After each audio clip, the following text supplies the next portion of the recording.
first 7 verses of the 2nd chapter of Luke's Gospel. And it came to pass in those days that there went out a decree from Caesar Augustus that all the world should be taxed. And this taxing was first made when Cyrenius was governor of Syria, and all went to be taxed, every one into his own city. And Joseph also went up from Galilee, out of the city of Nazareth, into Judea, unto the city of David, which is called Bethlehem, because he was of the house and lineage of David, to be taxed with Mary, his espoused wife, being great with child. And so it was that while they were there, the days were accomplished that she should be delivered. And she brought forth her firstborn son, and wrapped him in swaddling clothes, and laid him in a manger, because there was no room for them in the inn. The word of God for the people of God.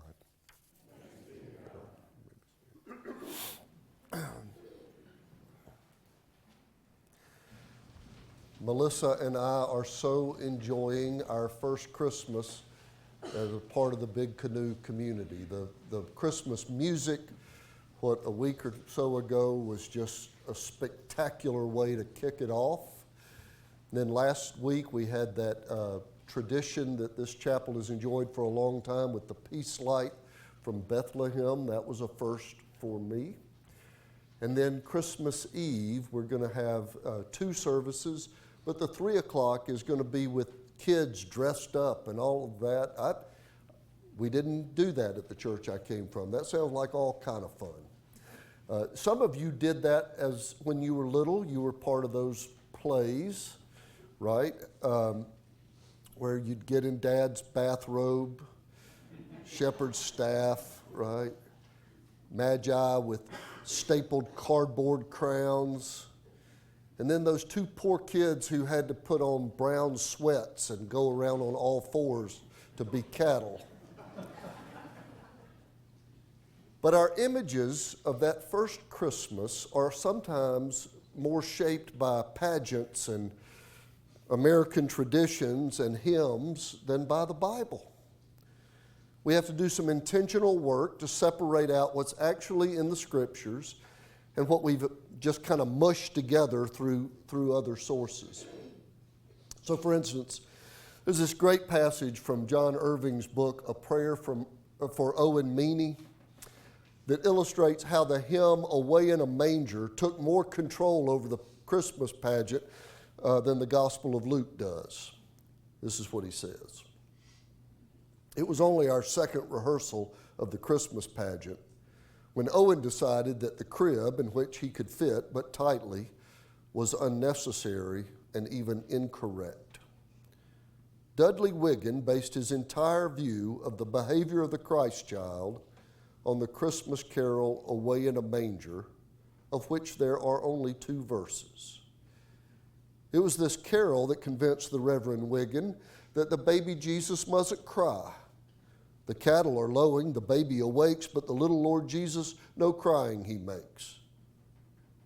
If Mr. Wiggin put such stock in the 2nd verse of Away in a Manger, Owen argued, we should also be instructed by the very 1st verse. Away in a manger, no crib for his bed, the little Lord Jesus lay down his sweet head. If it says there was no crib, why do we have a crib, Owen asked. Clearly, he found the crib restraining.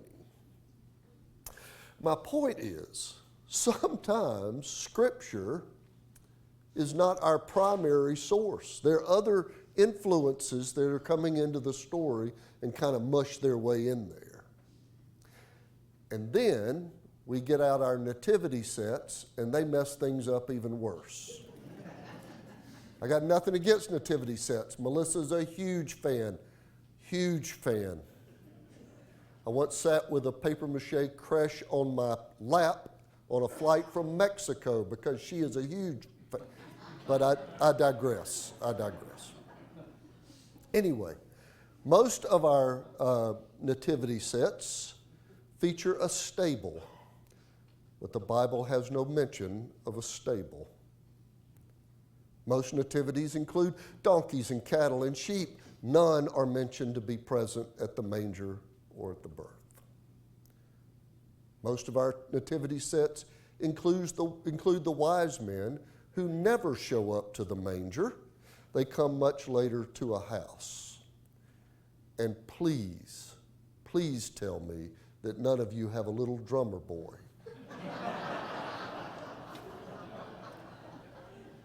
But in some cases, our hymns and nativity sets and church plays and all of that might have influenced our hearing more than the text itself.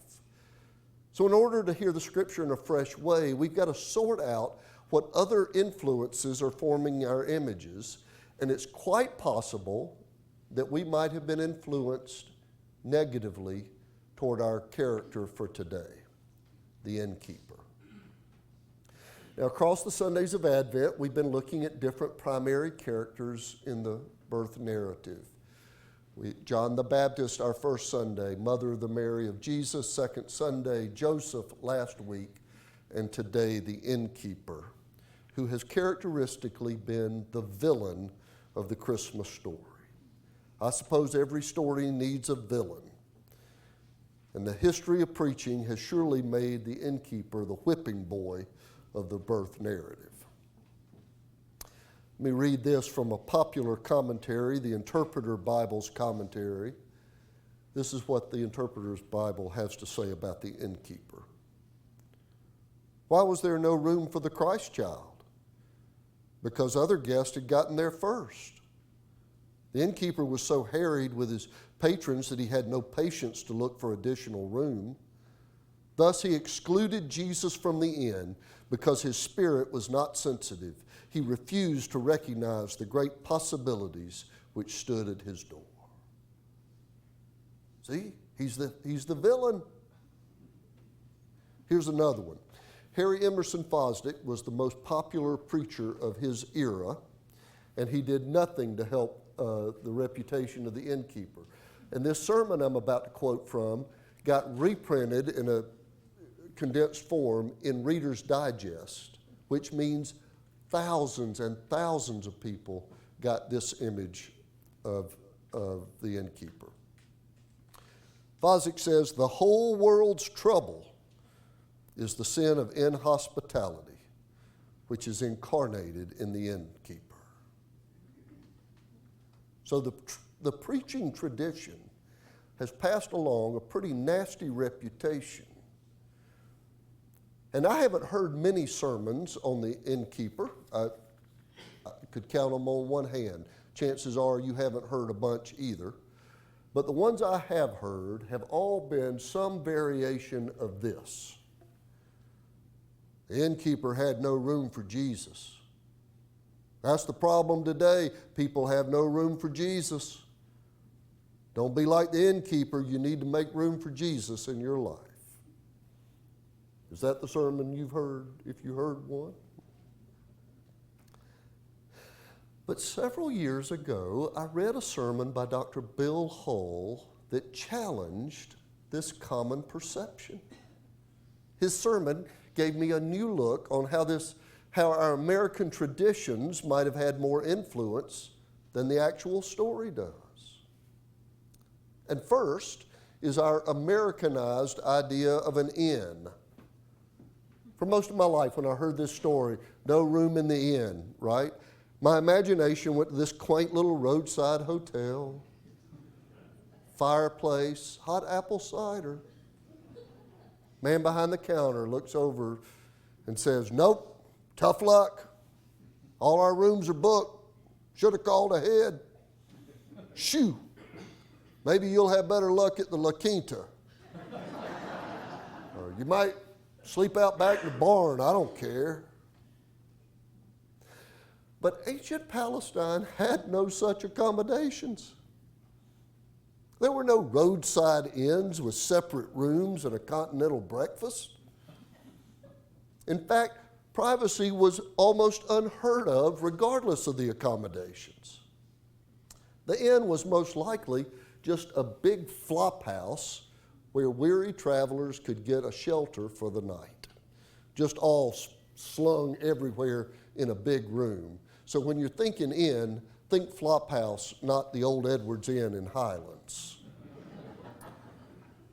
The church where I served in Atlanta was a popular place for youth groups, mission trips, choir tours, and all that, because we had on the fourth floor of the sanctuary building, this huge room with an accordion door in the middle, so you could put boys in sleeping bags on this side and girls on this side. And we had a fitness center at the church so they could get up and get a shower the next morning.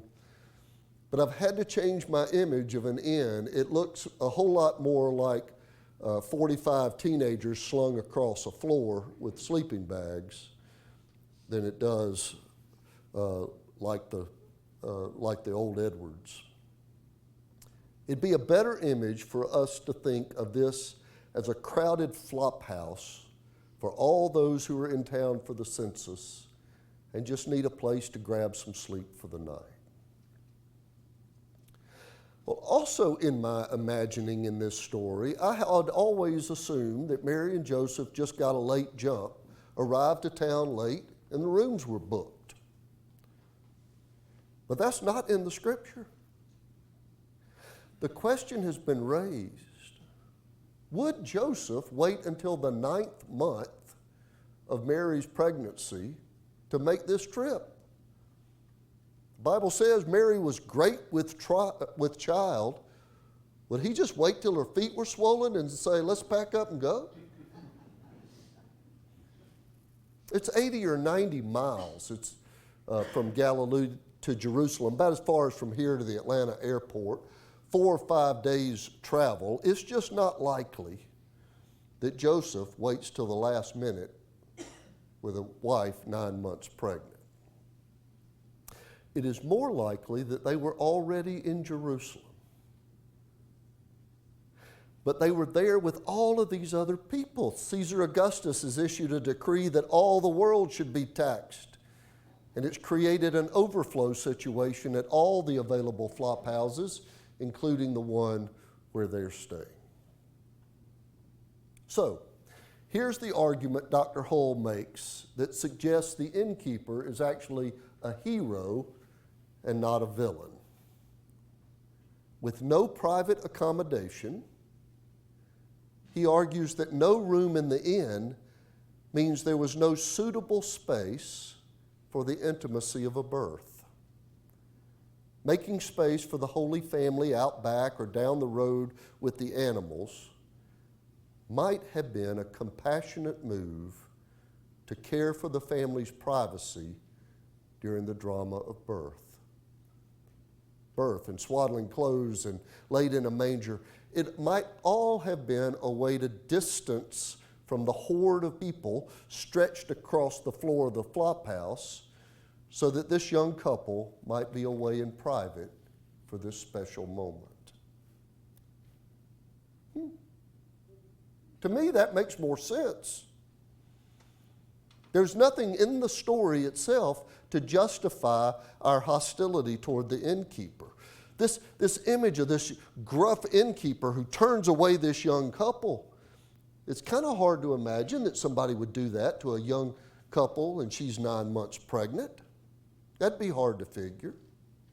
It would also be hard to figure that none of the other travelers would have offered up their spot when they saw a young couple in that position, right? The historic interpretation is that the innkeeper was hard-hearted and said, shoo, get out of here. There's no room for you here. Get along. But Dr. Hull's argument makes more sense to me. What if no room in the inn simply means there was no room in a crowded flop house to accommodate the intimacy of birth? And so the innkeeper acted compassionately when he saw an immediate need. Not only does that interpretation make more sense to me, I just like it better. You know? I just like seeing the story this way, of thinking that this character might be another one of the characters in the story who's actually a model for us at Christmas time.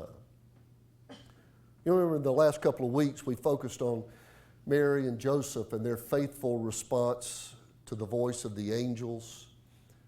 They were available and obedient figures in the holy drama.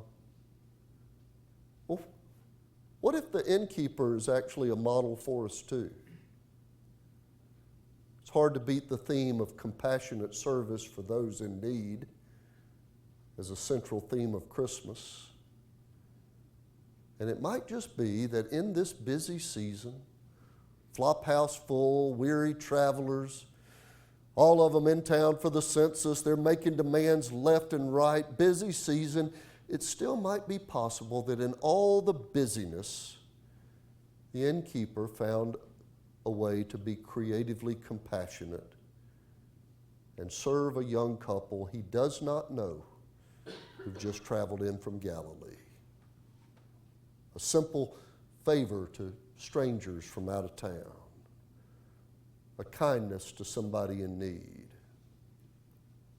Christmas and busy seem to go hand in hand. But it might be that the innkeeper is a model for us instead of a villain.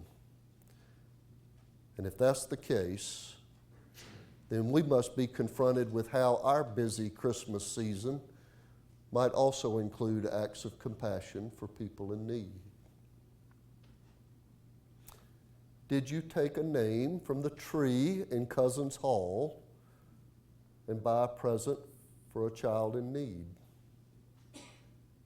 When they ask you at Lowe's if you'd like to make a food donation to support those who don't have enough to eat this holiday season, how do you respond? Have you gone to visit someone who lost a spouse since last Christmas? Did you make a casserole for the lonely widower next door? Or has the busyness of the season drowned out the cries of those who need small acts of compassion and care? Jesus once described the kingdom of God like a mustard seed. Just tiny little acts of kindness, about that size,